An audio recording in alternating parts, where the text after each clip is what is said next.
ونشهد أن سيدنا ونبينا ومولانا محمدا عبده ورسوله. أما بعد فأعوذ بالله من الشيطان الرجيم. بسم الله الرحمن الرحيم. وأحل الله البيع وحرم الربا. وقال تعالى: يا أيها الذين آمنوا كلوا من طيبات ما رزقناكم واشكروا لله إن كنتم إياه تعبدون. صدق الله العظيم. وقال نبينا صلى الله عليه وسلم: التاجر الصدوق الأمين مع النبيين والصديقين والشهداء أو كما قال عليه السلام. بزرگان دین، عزیز نوجوان ساتھیوں، بھائیوں، بزرگوں، اللہ تبارک و تعالی نے دنیا کے اندر انسان کو اپنی ضروریات کے پورا کرنے کے لیے روزی کمانے کا، حلال روزی تلاش کرنے کا اللہ نے حکم دیا ہے۔ روزی تلاش کرنے کے لیے جو چیز بنیاد سمجھی جاتی ہے اور جس پر نظام عالم موقوف ہے، وہ سرمایہ کاری اور تجارت ہے، جس میں انسان اپنی مال و دولت کو لگا کر دنیا کے اندر کاروبار کرتا ہے، تجارتیں کرتا ہے۔ تو اس تجارت کے اصول اور بزنس کے دستور اللہ تبارک و تعالی نے اور پیارے آقا صلی اللہ علیہ وسلم نے بیان فرمائے ہیں۔ قرآن و حدیث کو سامنے رکھ کر علماء کرام اور فقہائے عظام نے جن مسائل کو ترتیب دیا ہے، اس میں اس تجارت اور خرید و فروخت کو کتاب البیوع سے تعبیر کیا ہے۔ بیوع کے معنی آتے ہیں خریدنے کے، اور ایک معنی یہ بھی آتا ہے بیچنے کے، اسی لیے خرید و فروخت کہا جاتا ہے۔ بیچنے والا بائع کہلاتا ہے، عربی کے اندر خریدنے والا مشتری کہلاتا ہے، جو مال خریدتا ہے۔ شریعت نے اس کے کچھ اصول بیان کیے ہیں۔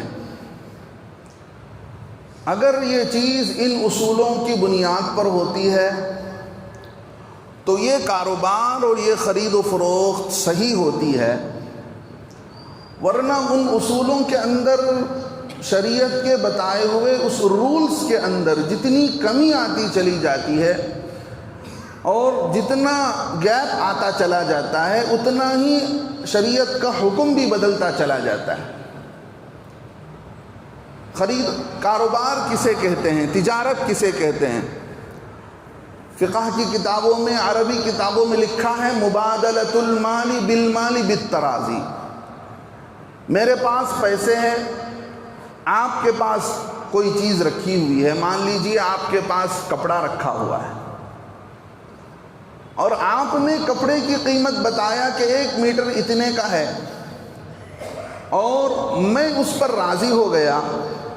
آپ مجھے کپڑا دے رہے ہیں اور میں اس کے عوض میں آپ کو پیسہ دے رہا ہوں، اس پیسے پر میں راضی ہوں اور اس چیز کے دینے پر آپ راضی ہیں، دونوں آپسی رضامندی کے ساتھ جو چیز ہو رہی ہے اس کو شریعت نے بتایا کہ یہ تجارت ہے، خرید و فروخت ہے۔ اب آگے چل کر دیکھا جائے تو اس خرید و فروخت کے اندر یہ معاملہ بالکل اگر لینے والا دینے والا موجود ہے، پہلی چیز تجارت کا آپس کا معاملہ ہونا کہ ادھر سے لینا ہو رہا ہے ادھر سے دینا ہو رہا ہے، ایک نمبر۔ دوسرے نمبر پر قیمت کا متعین ہونا کہ یہ قیمت پر یہ چیز دی جائے گی، اور تیسرے نمبر پر اس چیز کا موجود ہونا جو چیز کاروبار میں کی جا رہی ہو۔ آپ ایک چیز مجھے بیچ رہے ہیں، وہ چیز آپ کے سامنے نہیں، مجھے دیکھ نہیں سکتا ہوں، فلاں جگہ رکھی ہے، کب آئے گی پتہ نہیں، کس وقت آئے گی پتہ نہیں۔ تو جو چیز سامنے ہوتی ہے اس کا سامنے ہونا ضروری ہے، اور قیمت کا لگایا جانا ضروری ہے، اور ایک کا دینا دوسرے کا لینا آپسی رضامندی کے ساتھ ہو۔ ان تین اصولوں پر جو خرید و فروخت ہوتی ہے وہ خرید و فروخت شرعی طور پر صحیح ہوتی ہے۔ اگر اس میں ذرا بھی فرق پڑ جاتا ہے تو پھر ان تینوں کے اندر چار قسمیں ایسی نکلتی ہیں جس کی وجہ سے خرید و فروخت کا معاملہ بالکل الگ ہو جاتا ہے۔ میں اس میں بنیادی طور پر دو چار چیزیں آپ کو سمجھا کر آگے بتاتا ہوں۔ یہ خرید و فروخت جو ایک آدمی دے رہا ہے دوسرا لے رہا ہے، اور وہ دونوں عقل مند ہیں، سمجھدار ہیں، وہ چیز انہی کی ہے، پیسہ اس کا ہے، چیز اس کی ہے۔ اب یہ لوگ یہ آپس میں لے دے رہے ہیں تو ایسی صورت میں ان کا لینا دینا صحیح ہوگا اور یہ بیع نافذ ہو جائے گی، یہ خرید و فروخت ڈکلیئر ہو جائے گا کہ انہوں نے یہ معاملہ کر لیا، اس میں کوئی حرج نہیں ہے، کوئی گناہ نہیں ہے۔ دوسرا نمبر آتا ہے بیع موقوف۔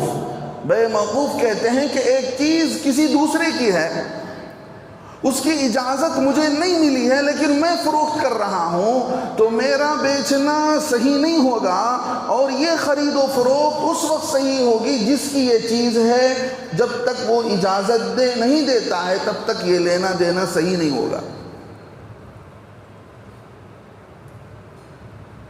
اب اگر آپ پہلی صورت میں ایک آدمی مال دے رہا ہے، دوسرا آدمی مال لے رہا ہے، چاہے وہ مال دینا سامنے سامنے ہو، یا کسی کو وکیل بنا کر ہو، یا کسی دوسرے کے ذریعے سے وہ چیز پہنچائی جا رہی ہو، لیکن چیز خرید و فروخت ہو رہی ہے، وہ تو صحیح ہو گیا۔ لیکن دوسرے نمبر پر چیز تو ہے لیکن مالک نہیں ہے، میں اس کو بیچ رہا ہوں تو میرا بیچنا صحیح نہیں ہوگا، بلکہ اس بیچنے کے اندر معاملہ اس پر موقوف ہوگا جس نے یہ چیز جس آدمی کی یہ چیز ہے۔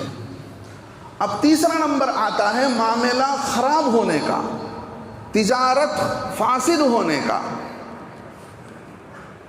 آپ نے مجھے ایک چیز دکھایا، بتایا کہ مولوی صاحب یہ گیہوں اچھی قیمت کی ہے، لیکن جو چیز بتایا آپ نے وہ چیز نہیں دی، دوسری چیز لا کر دی، تو یہ ایک قسم کا غرر ہو گیا، دھوکہ ہو گیا۔ تو ایسی چیز جو اپنے اصل کے اعتبار سے تو صحیح تھی لیکن دوسری بنیاد پر دیکھا جائے تو آدمی کو جو مال دیا جا رہا ہے وہ غلط دیا جا رہا ہے، اس وجہ سے یہ معاملہ اگر آدمی نے پہچان لیا کہ یہ چیز وہ نہیں ہے جو مجھے دکھلائی گئی ہے تو پھر یہ معاملہ بھی خراب ہو جائے گا، یہ خرید و فروخت بھی ختم ہو جائے گی۔ چوتھا نمبر آتا ہے لینا دینا جبکہ وہ چیز ہی موجود نہیں ہے۔ بہت سارے لوگ آم کا کاروبار کرتے ہیں، درخت جو ہے لیتے ہیں، ناریل کا کاروبار کرتے ہیں، 200 درخت خرید لیا، 400 درخت خرید لیا، لیکن اس پر ناریل لگائی نہیں ہے۔ آپ 2-3 سال کا پیسہ بن کر اس جھاڑ کو، اس کا درخت کو لے رہے ہیں، آم کے ابھی پھول نکلے ہیں، آپ نے اس کو خرید لیا ہے۔ تو مطلب یہ ہے کہ جو چیز بیچی جا رہی ہے وہ چیز اس کا وجود ہی نہیں ہے، تو خرید و فروخت بھی صحیح نہیں ہوا۔ تو میرے دوستو بزرگوں، اللہ تبارک و تعالی نے تجارت کے اندر برکتیں رکھی ہیں اور تجارت کی فضیلت احادیث پاک کے اندر آئی ہے۔ اللہ کے نبی صلی اللہ علیہ وسلم نے فرمایا ان خیر ما اکلتم، بہترین کھانا جو تم کھاتے ہو وہ کھانا ہے جو آدمی اپنے ہاتھوں سے کمائی کرتا ہے، اپنی محنت سے کمائی کرتا ہے۔ آگے اللہ کے نبی علیہ السلام نے فرمایا وَإِنَّ نَبِيَّ اللَّهِ داؤد علیہ السلام كَانَ يَعْمَلُ بِيَدِهِ، وہ حضرت داؤد علیہ السلام اللہ کے نبی ہونے کے باوجود جو حضرت سلیمان علیہ السلام کے والد تھے اپنے ہاتھوں سے کمایا کرتے تھے۔ تو کمائی کرنا، خرید و فروخت کرنا، بزنس کرنا شریعت نے اس کو پسند کیا ہے۔ انبیاء علیہ السلام کی سنت ہے۔ حضرت ابو بکر رضی اللہ عنہ بصرہ کو جایا کرتے تھے اور عرب سے بصرے کا سفر کرتے تھے۔ بصرہ عراق کے اندر ہے، ملک شام کے بعد وہ عراق کا علاقہ آتا ہے۔ اتنا لمبا سفر کرتے تھے تجارت کے لیے۔ حضرت ابو بکر رضی اللہ عنہ کی سنت لکھا ہے کتابوں کے اندر۔ اللہ نے فرمایا کہ یہ خرید و فروخت جو صحیح بنیادوں پر ہوتی ہے، اللہ فرماتے ہیں احل اللہ البیع، ہم نے تجارت کو حلال کیا ہے، وحرم الربا، اور تجارت جیسی دوسری چیز جو دنیا کے اندر لوگوں نے شروع کر رکھی ہے اس کو تجارت کا نام دیا ہے، حتیٰ کہ تجارت کو کمپائر کیا ہے سود کے ساتھ، حرام کے ساتھ۔ اللہ فرماتے وحرم الربا، ہم نے سود کو حرام کیا ہے۔ یہودیوں نے، سود خوروں نے اللہ کے نبی علیہ السلام کے زمانے میں کیا کہا؟ انہوں نے کہا انما البیع مثل الربا، انما البیع مثل الربا۔ جیسے آج کل کے کچھ لوگ کہتے ہیں کہ بندر بھی انسان ہی کی طرح پہلے کبھی تھا، اس بات کی کوئی دلیل نہیں۔ سب سے پہلے دنیا کے اندر حضرت آدم علیہ السلام اتارے گئے، انسان پہلے اتارا گیا، ایسا کیسے ہو سکتا ہے؟ جس کو اللہ فرماتے ہیں کہ میں نے اپنے ہاتھوں سے بنایا انسان کے چہرے کو، بہترین مخلوق جسے بتایا انسان کو، وہ انسان بندر پہلے رہا ہو، جانور رہا ہو، پھر اس نے انسان کی شکل اختیار کر لی ہو۔ تو دنیا میں جو لوگ کہتے ہیں انسان بھی پہلے کبھی بندر تھا اور بندر سے انسان بنا ہے، تو ایسے ہی اس زمانے کے یہودیوں نے، سود خوروں نے یہ کہا کہ کاروبار، خرید و فروخت کرنا بھی حلال ہے جیسے کہ سود۔ کتنی بڑی بات ہے، یہ کمپرومائزیشن ہی رانگ ہے، رانگ ڈیسیشن میں جا رہا ہے یہ کمپرومائزیشن، کہ اللہ نے سب سے پہلے خرید و فروخت کو دنیا کے اندر پروموٹ کیا ہے، تجارت کو، خرید و فروخت کو، بزنس کو۔ بعد میں آنے والوں نے سود کی پالیسی بنا کر کہا کہ یہ سود کیا ہے، تجارت کیا ہے، تجارت تو سود کے جیسا ہے۔ ان کو الٹا، کم از کم الٹا تو کہہ لیتے کہ بھئی ہم نے جو سود شروع کر رکھا ہے یہ سود تو تجارت کی طرح ہے۔ انہوں نے نہیں کہا ارے تم جو تجارت کر رہے ہو وہ ہمارے سود کے جیسا ہے۔ اللہ کو بہت غصہ آیا، لعنتیں بھیجی ان یہودیوں پر۔ حضرت معاذ بن جبل رضی اللہ عنہ کی روایت ہے، حضرت معاذ بن جبل رضی اللہ عنہ فرماتے ہیں سب سے پاک کمائی تاجروں کی کمائی ہے، لیکن وہ تاجر جب بولے تو سچ بولے۔ 7 شرائط بیان کیا اس حدیث کے اندر، تجارت کے اصول جو بیان کیے ہیں 7 بتائے۔ پہلے نمبر پر اس تاجر کی کمائی اسی وقت حلال ہوگی جب وہ بزنس کرنے والا، تجارت کرنے والا سچ بولے گا، جھوٹ نہیں بولے گا، سیکنڈ کوالٹی کو سیکنڈ کوالٹی بول کر بیچے گا، فرسٹ کوالٹی نہیں کہے گا۔ شملہ کے سیب کو کہے گا کہ یہ شملہ ہی کا سیب ہے، کشمیر کا سیب نہیں کہے گا۔ جو چیز جس ویلیو کی ہے اس ویلیو کو بتانا پڑے گا کہ اس کی یہی ویلیو ہے۔ نمبر 1۔ نمبر 2، وعدہ کرے تو وعدہ خلافی نہ کرے۔ سچا امانتدار تاجر وعدہ کرے تو وعدہ خلافی نہ کرے، جس پر وعدہ کیا ہے اس پر رکا رہے۔ اگر اس وعدے کو پورا نہیں کر سکتا ہے تو عذر کر لے کہ بھئی میں آپ کو وہ چیز دے نہیں سکا ہوں، ابھی میرے پاس اسٹاک نہیں ہے، ابھی میرے پاس پیسے دینے کے لیے تمہارے پاس پیسے اکٹھا نہیں ہوئے ہیں۔ آدمی عذر کر سکتا ہے، لیکن وعدہ خلافی سچے امانت دار تاجر کی نشانی نہیں ہے۔ نمبر 3، امانت میں خیانت نہ کرے۔ تجارت کرنے والا امانت میں خیانت نہ کرے، وہی بات جو چیز ہے اس کو بتائے۔ حضرت عمر رضی اللہ عنہ بازار کو گئے، ایک آدمی بیچ رہا تھا، غلہ بیچ رہا تھا، اوپر سے وہ غلہ سوکھا رکھا تھا، اندر سے وہ غلہ گیلا تھا۔ سوکھی چیز جب تولی جاتی ہے تو وہ زیادہ ہوتی ہے، گیلی چیز جب تولی جاتی ہے تو گیلے پن کی وجہ سے اس کا وزن زیادہ ہو جاتا ہے۔ تو حضرت عمر رضی اللہ نے اسے ایک درہ لگا کر کہا کہ تم نے تجارت کے اصول سیکھے ہیں، تاجر بن رہے ہو، تم نے تجارت کے اصول سیکھے ہیں کہ کیسے تجارت کی جاتی ہے۔ تو کہاں جاؤ، مدینے کو، مسجد نبوی کو جاؤ، وہاں پر دین سکھایا جا رہا ہے، تجارت کے اصول سیکھو، بزنس سیکھو کیسے کیا جائے، اس کے بعد آ کر تجارت کرو۔ پہلے ہم تجارت کرتے ہیں، جہاں گاڑی پھنستی ہے اس وقت مولوی صاحب یاد آتے ہیں۔ ہمارا معاملہ الٹا ہے، اللہ نے بھی اپنے فیصلے الٹ دیے۔ پہلے قرض دار بنتا ہے آدمی، بعد میں مالدار بنتا ہے، مالدار بننے کے چکر میں پہلے قرض دار بن رہا ہے۔ پہلے لوگ مالدار پہلے بنتے تھے جب اپنے مال کو ٹرن اوور کرتے کرتے ان کو ضرورت پڑتی تب قرض لیتے، اس لیے کہ کاروبار صحیح ہوتا تھا، صحیح بنیادوں پر ہوتا تھا۔ آج آپ کاروبار کا طریقہ ہی نہیں جانتے، آپ خود کاروبار کھول کر بیٹھ گئے، کیا ہے، لینا دینا ہی تو ہے، کیسے لیا جائے، کیسے دیا جائے، کس انداز سے بیچا جائے۔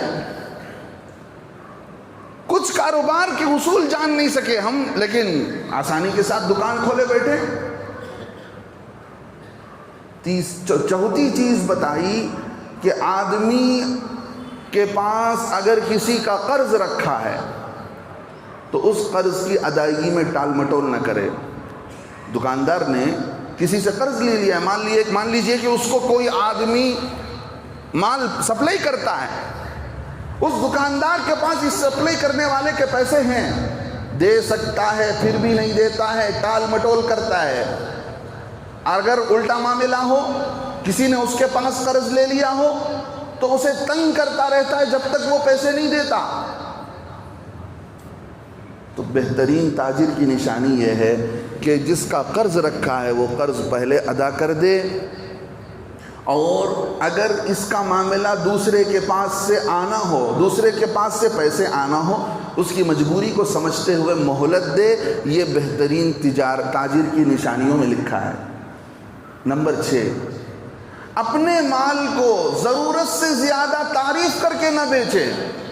عام تاجروں کی عادت ہے، چیز ہوتی ہے سیکنڈ کوالٹی کی لیکن آپ بیچ رہے ہیں فرسٹ کوالٹی کا، آپ جھوٹ بول کر بیچ رہے ہیں تو آپ اچھے تاجروں میں شمار نہیں ہوں گے۔ جب آپ اچھے تاجر نہیں تو آپ کی تجارت اچھی نہیں، آپ کی تجارت اچھی نہیں تو آپ کی تجارت میں برکت نہیں، آپ کماتے جا رہے ہیں، قرض دار بنتے جا رہے ہیں، آپ کی ضرورتیں بھی پوری نہیں ہو رہی ہیں، پریشان پھر رہے ہیں، آپ کو کسی عامل کا چکر کاٹنا پڑتا ہے۔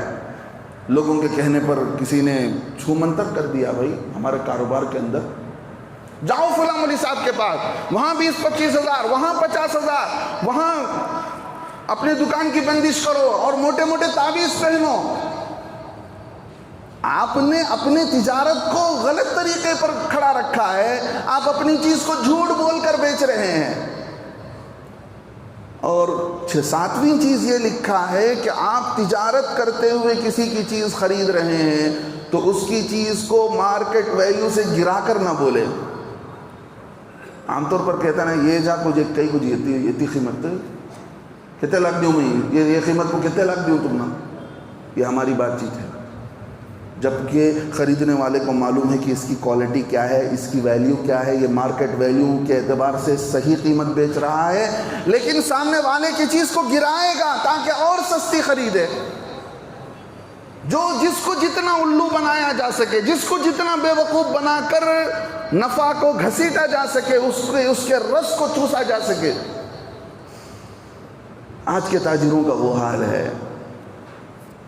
نہیں، یہ 7 بنیاد بتائے گئے۔ حضرت معاذ بن جبل رضی اللہ عنہ کی روایت ہے، امام راغب اصفہانی رحمۃ اللہ علیہ نے روایت نقل کی ہے، اگر یہ چیزیں ہیں تو یہ سچا امانت دار تاجر ہے۔ اللہ کے نبی صلی اللہ علیہ وسلم نے فرمایا التاجر الصدوق الامین، سچا امانت دار تاجر ہے، سچا ہے، امانت دار ہے، کل قیامت کے دن اس کی تجارت صحیح ہونے کی وجہ سے، اس کی تجارت سچی ہونے کی وجہ سے مع النبیین اٹھایا جائے گا نبیوں کے ساتھ، والصدیقین نبیوں کے ساتھی، صدیقین اور صحابہ کے ساتھ، والشہداء شہیدوں کے ساتھ اس کا حشر ہوگا۔ تو تجارت کی بنیادوں پر ہو، تجارت کو سیکھا جائے، تجارت کے ہر پالیسی کو معلوم کیا جائے کہ کیا کیسے کرنا چاہیے، کیسے نہیں کرنا چاہیے۔ حدیث میں بتایا گیا الا ان خیر التجار من کان حسن القضاء وحسن الطلب، تاجروں میں بہتر تاجر وہ ہے جو دیتے ہوئے بہترین ادا کر دے، وقت پر ادا کر دے، اچھے طور سے ادا کر دے، اور مانگتے ہوئے اچھے انداز سے مانگے، اس پر زور زبردستی نہ کرے، اس پر تنگی نہ کرے۔ آگے اللہ کے نبی علیہ السلام نے فرمایا وَشَرُّ التُّجَّارِ مَنْ كَانَ سَيِّئُ الْقَضَاءِ وَسَيِّئُ الطَّلَبِ، اور برا تاجر وہ ہے جو لوگوں کو دیتے ہوئے بھی بہت برے طریقے سے ادا کرتا ہے، ٹال مٹول کرتا رہتا ہے، دینے والے کو وقت پر نہیں دیتا، اور کسی سے مانگتا ہے تو بہت سختی کر کے، تنگ دستی کر کے مانگتا ہے۔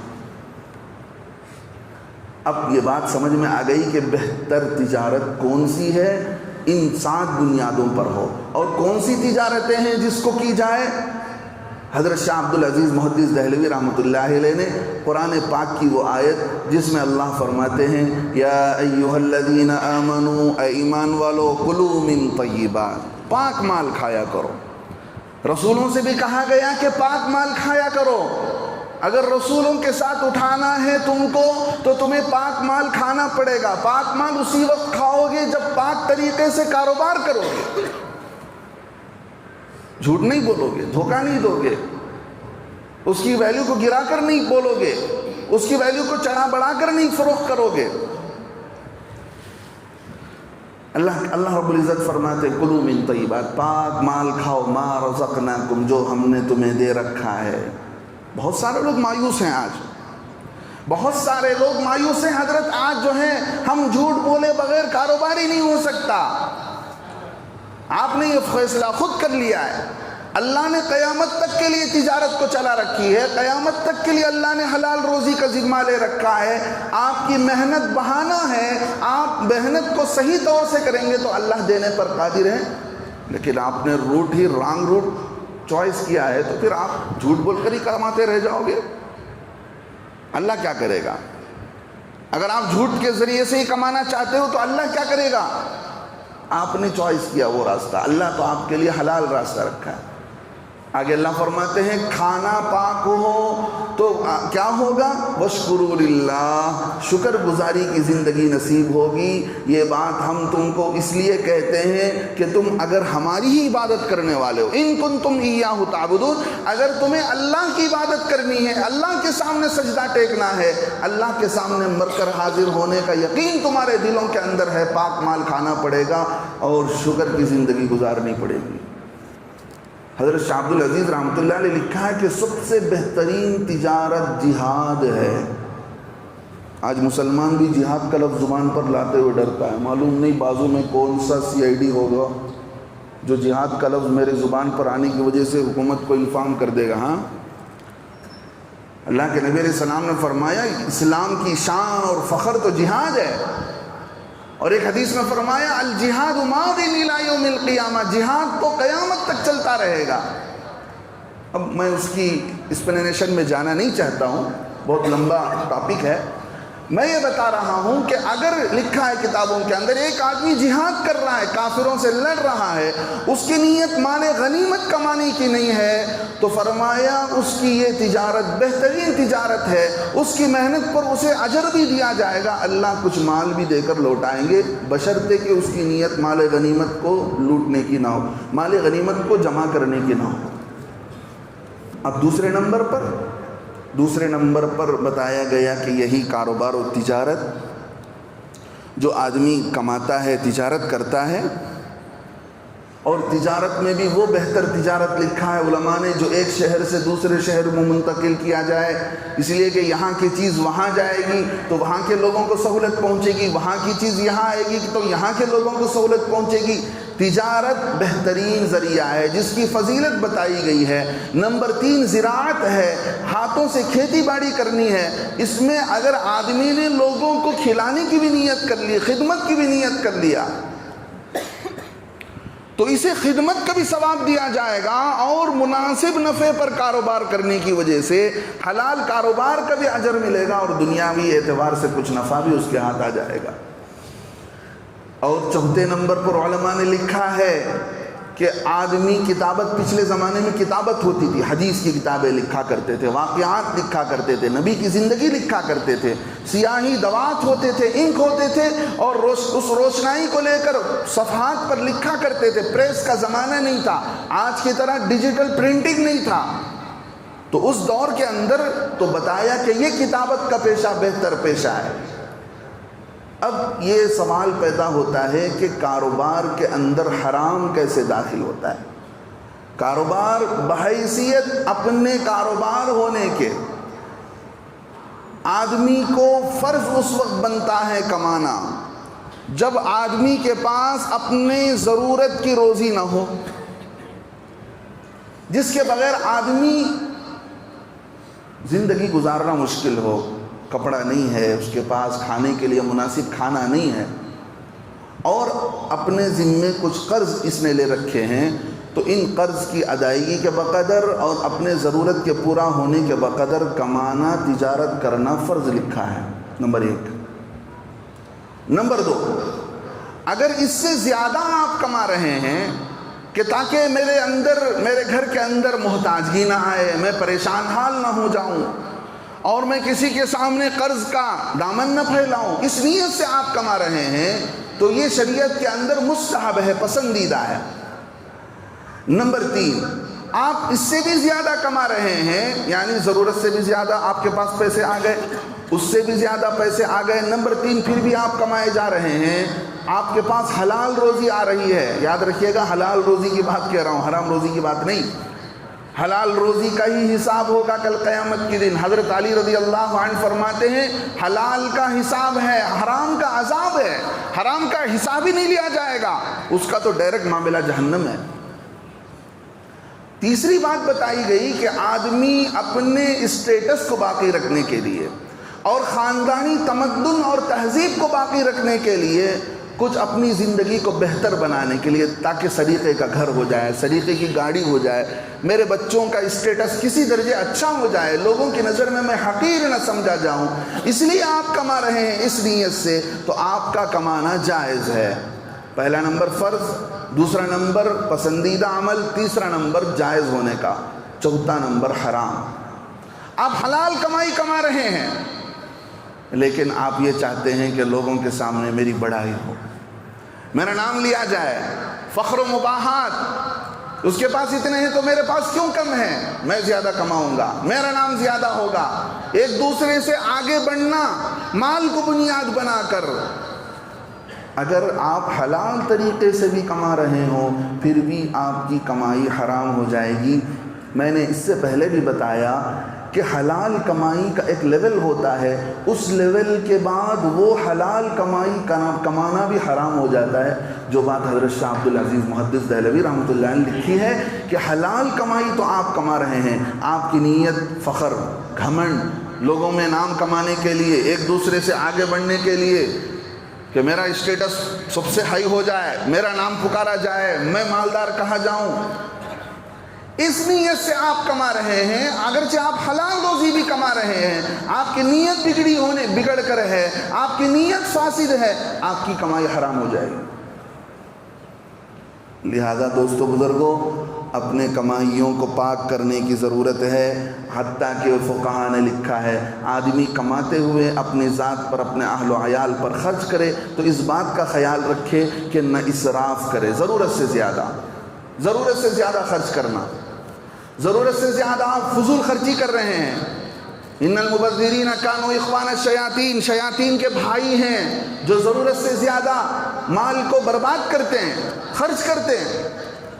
اور کنجوسی بھی نہ کرے. اتنی کنجوسی کر رہا ہے کہ بچے کو اس کی ضرورت کی چیز لے کر نہیں دے رہا ہے. نہ ضرورت سے زیادہ خرچ ہو، نہ کنجوسی ہو، درمیانی انداز سے آدمی خرچ کیا کرے. اور حتیٰ کہ بتایا کہ ان ساری ترتیب سے ہٹ کر اگر کوئی آدمی مجبور ہے، کما نہیں سکتا ہے، شرم کے مارے لوگوں سے مانگ نہیں رہا ہے، اسے مانگنا چاہیے. جو کمانے پر قادر نہیں، اس کو کوئی دوسرا راستہ نہیں. ایک وہ لوگ ہیں جن کو کمائے بغیر بیٹھے جگہ پر کرائے آتے ہیں، ان کے لیے دوسرا ذریعہ ہے. ایسے آدمیوں کے لیے تو علماء نے لکھا ہے ان کے لیے بہتر ہے کہ وہ اپنے دنیا کے اندر اوقات کی قدر کریں، اپنے اوقات کو دین کے کام میں لائیں، لوگوں کو دین سکھائیں، خود دین سیکھیں، اور اپنے اوقات کو عبادت میں اللہ کے ساتھ تعلق جوڑنے میں زندگی گزارے، تاکہ موت کے بعد یہ وقت میں جو ہم نے کمایا ہے وہ کام آ جائے. لیکن ایک آدمی وہ ہے، اس کے پاس کما نہیں سکتا ہے، مجبور ہے، اور اسے کسی دوسرے ذریعے سے آ بھی نہیں رہا ہے. اس پر ضروری بن جاتا ہے وہ ضرورت کے بقدر لوگوں سے مانگ کر کھایا کرے. آج جو لوگ مانگ رہے ہیں، اکثر یہ دیکھا جاتا ہے کہ ضرورت سے زیادہ ہی مانگا جاتا ہے. ضرورت سے زیادہ مانگنے کا ایک پیشہ بنا لیا ان لوگوں نے. اسی لیے علماء نے لکھا ہے اپنے زکوٰۃ و صدقات کو مستحق جان کر اس کو پہنچایا جائے. اسلامی حکومتوں کے دور میں یہی ہوتا تھا کہ آدمی رکھے جاتے تھے، زکوٰۃ وصول کیے جاتے تھے، مستحق کو پہنچایا جاتا تھا اس کی ضرورت کو جاننے کے بعد. آپ کہتے ہیں بھئی حضرت کہاں جائیں، کس غریب کو تلاش کرتے رہیں، ہمارے پاس وقت نہیں ہے، پکڑا دیتے ہیں آپ کسی کو بھی. ایسے طور پر آپ کا زکوٰۃ ادا نہیں ہوگا. آپ کو جاننا پڑے گا کہ یہ آدمی مستحق ہے کہ نہیں، آپ کو جاننا پڑے گا کہ یہ ادارہ مستحق ہے کہ نہیں، آپ اسی کو زکوٰۃ دے سکتے ہیں. فقہا نے یہاں بھی لکھا ہے کہ آدمی اپنے کاروبار کرتے ہوئے جھوٹ بھی بول دیتا ہے، کبھی ضرورت سے زیادہ بھی بول دیتا ہے، تو اپنے کمائی کا کچھ صدقہ نکالا کرے. جیسے آدمی حج میں جاتا ہے، حج میں جانے کے بعد حج کے رکن کو ادا کرتے ہوئے اس سے غلطی ہو جاتی ہے، اس لیے اسے یہ کہا گیا. حضرت عائشہ رضی اللہ عنہا کو صدقہ دیا کرتی تھی مکہ مدینے والوں کو. اس سنت کو جاری رکھتے ہوئے فقہا نے لکھا کہ حج کے اعمال کے اندر ہم سے کچھ تقصیر غلطی ہو سکتی ہے تو اس کے لیے کچھ صدقہ دیا کرے تاکہ وہ کچھ تقصیر اور ہماری کمی بیشی دور ہو جائے. ایسے ہی علماء نے لکھا ہے تجارت کرتے ہوئے اپنے مال تجارت میں سے بھی کچھ صدقے کے پیسے نکالا کرے تاکہ اس تجارت کے اندر جو اس نے غلط بیانی کی ہوگی، ہو سکتا نعوذ باللہ اس نے جھوٹ بھی بولا ہوگا، ضرورت سے زیادہ چیز کو بڑھا کر پیش کیا ہوگا، بیچا ہوگا، اس ساری باتوں سے اللہ اسے معاف کر دے. اس کے بدلے اس کو صدقہ دے دینا چاہیے.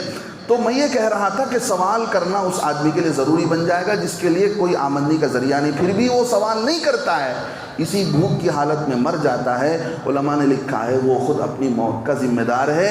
جس کو پتہ چل جائے کہ یہ آدمی بھوکا ہے، بھوک سے مر رہا ہے، یا تو خود اس کو کھانا پہنچائے یا کسی دوسرے ذریعے سے پہنچائے. یہ بنیادی باتیں شریعت کے روشنی میں تجارت کے اندر کیا ہونی چاہیے کیا نہیں ہونی چاہیے میں نے آپ حضرات کے سامنے رکھی ہے. انشاءاللہ زندگی باقی رہی تو اگلے ہفتہ بھی آپ حضرات کے سامنے ان باتوں کو رکھا جائے گا. اللہ تعالی ہم سب کو عمل کی توفیق نصیب فرمائے.